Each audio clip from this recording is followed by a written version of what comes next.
If a guy wants to become a better man, I would just encourage him to behave like a man. And there's not a lot of men out there anymore. There's a lot of boys and there's a lot of people that blow with the wind. And those guys have a party. They have somewhere they can go. That's called the Democratic Party. Belal Muhammad sucks. I'm sure he smells like moldy roast chicken chips. On top of being a boring fighter, he is also ugly. Have you seen the size of his nose? He looks like Toucan Sam from the Fruit Loops box. He probably doesn't use knives in his house because he could just use the beak of a nose to cut butter. I'm going to have a great 2020, and it's going to start off by destroying Dominic. I don't know. This guy.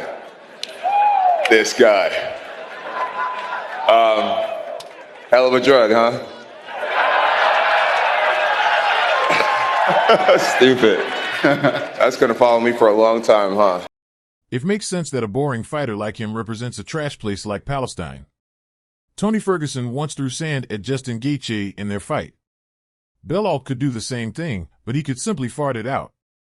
It's sad that Belal Muhammad has been so boring in his career.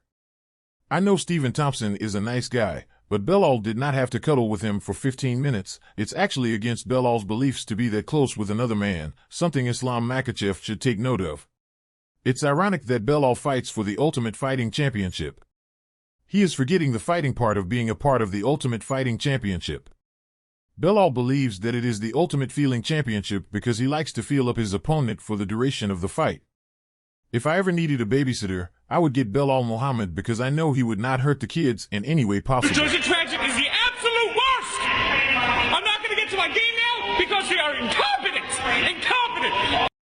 Rumor has it, he has never hurt anyone in the duration of his existence. The only thing he has ever hurt is UFC fans' eyeballs.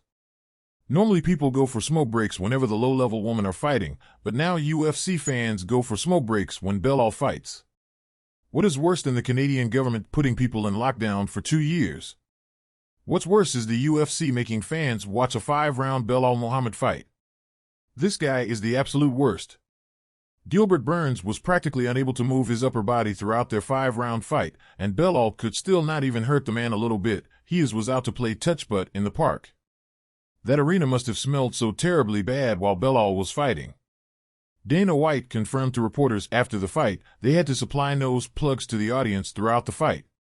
Because of this, all of the money towards the fighters' pay was put towards the nose plugs. Dana White was not going to use a cent of his own money because he truly does have a little bit of Ariel Helwani in him.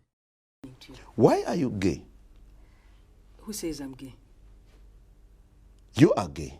You are a transgender. What shows that I'm gay? You are a transgender, Yes, and you're I a gay am. rights activist and an outspoken lesbian, homosexual. How can I describe you? It was shocking to me when Belal Muhammad said that New Jersey fans suck. New Jersey smells like a dirty swamp, and most people would have assumed this is a smell that most people assumed Belal Muhammad could resonate with. With the welterweight division being on a standstill, with no one wanting to fight each other, the real losers here are the fans. Leon Edwards speaks like he has marbles in his mouth. He sounds like Vanderlei Silva trying to talk with a hot dog in his mouth. Colby Covington is entertaining, but he does not fight enough. Marty Usman is bald, and because of all of this, we are stuck with Belal Muhammad as one of the only active fighters. There are a lot of terrible things going on with the world, whether that be with inflation or with the threat of nuclear war. But one thing that is surely worse than any of that is watching Belal Muhammad fight.